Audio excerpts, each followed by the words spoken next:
Hi guys, kopra tayo guys kasi walang pera tayo guys. Ayan guys.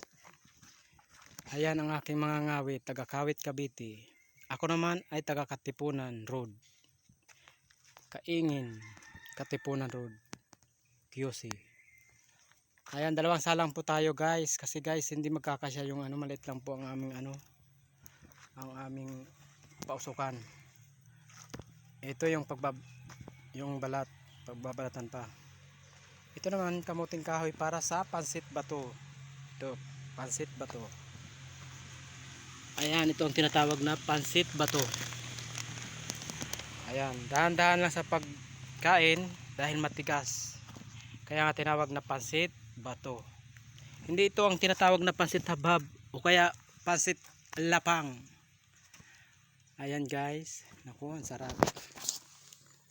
Ayan. Ito ang tawag nito, unlong. Ito. Iwan ko lang sa Tagalog. Ang ilalahok namin kasi wala kaming pitsay, talbos ng kamote.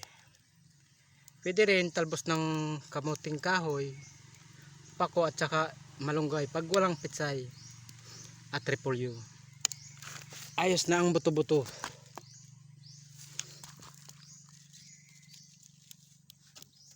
Walang sahog to o kaya sardinas, wala. At syempre hindi mawawala ang tinapay. Ito yung yung pinagong dito iba sa pinagong ng Sariaya, Quezon. Kasi ang pinagong dito malambot, di gaya ng sa Sariaya, Quezon o Lutukan. Yan, malambot. Pinagong tsaka pandesal. Ito. Ayan, pandesal. Pandesal sa umaga, pandesal sa tanghali, pandesal sa gabi. Ayan, shout out kay Ronel Adante alias Tokno. Kasamahan ko sa trabaho. Shout out kay Boss Arke. Boss Arke Farm ng Bignay Ono, Sariaya, Quezon.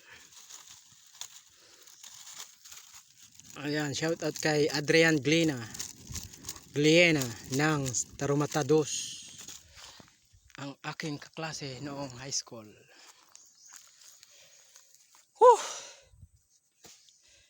Sarap. Ayan si Douglas MacArthur.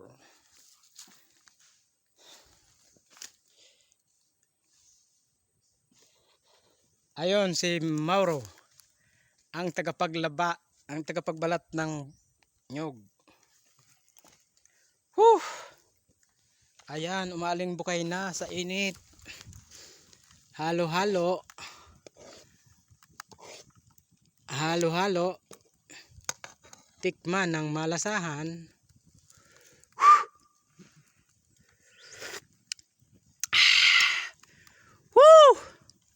Sarap.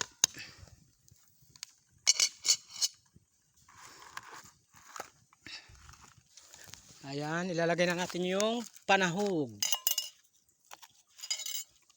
Sariwa. Sariwang talbos ng kamote. Ayan.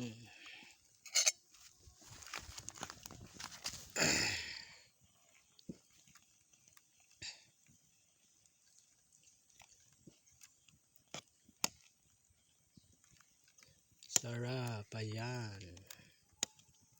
Ayan na. Okay, paano guys? Paalam.